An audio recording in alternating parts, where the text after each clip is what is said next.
तर या सर्व चर्चांवर मुख्यमंत्री देवेंद्र फडणवीस यांना सुद्धा प्रश्न विचारला आणि त्यावर उत्तर देताना फडणवीसांनी काय म्हटलं तेही बघूयात.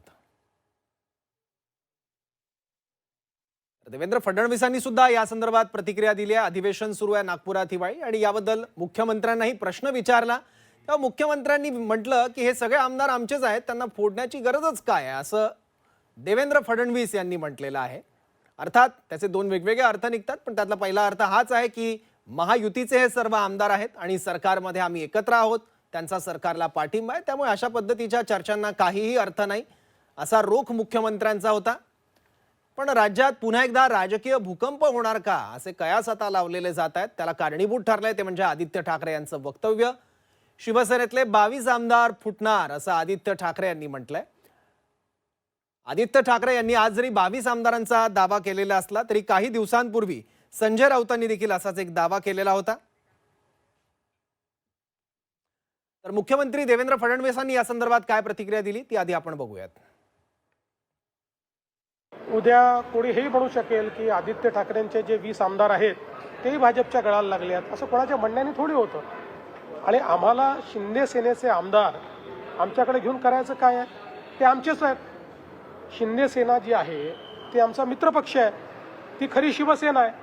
त्यामुळे ते आमच्या मित्रपक्षाचे आमदार आम्हाला घेऊन आम्ही अशा प्रकारचं राजकारणही करत नाही.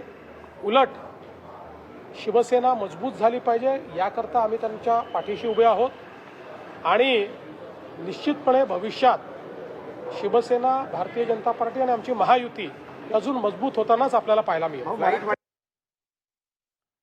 तर शिवसेना आमचा मित्रपक्ष आहे, खरी शिवसेना आमच्या सोबत आहे आणि आमचा मित्रपक्ष मजबूत झाला पाहिजे अशीच आमची भावना असल्याचं देवेंद्र फडणवीस यांनी म्हटलेलं आहे. आणि त्यांनी मात्र हे सगळे दावे आणि या चर्चा फेटाळून लावलेल्या आहेत. राजकीय आरोप प्रत्यारोप, राजकीय दावे प्रतिदावे केले जात असतात, पण असं करणं हे आमच्या संस्कृतीत बसत नाही. तसं करण्याची आम्हाला गरजही नाही आणि तसा आमचा कुठला हेतूही नाही असं देवेंद्र फडणवीस यांनी म्हटलंय.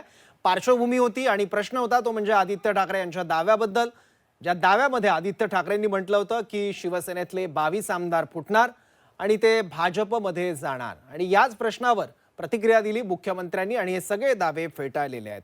पण या दाव्याच्या काही दिवस आधी संजय राऊत यांनी आपल्या पत्रकार परिषदेत असाच एक दावा केलेला होता.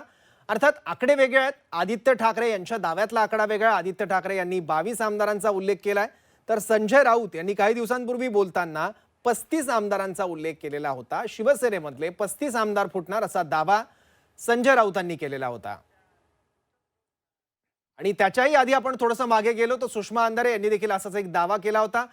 शिवसेनेमध्ये उदय सामंतांच्या नेतृत्वात बंड होईल आणि ते भाजपला जाऊन मिळतील असा दावा, आरोप सुषमा अंधारे यांनी केलेला होता.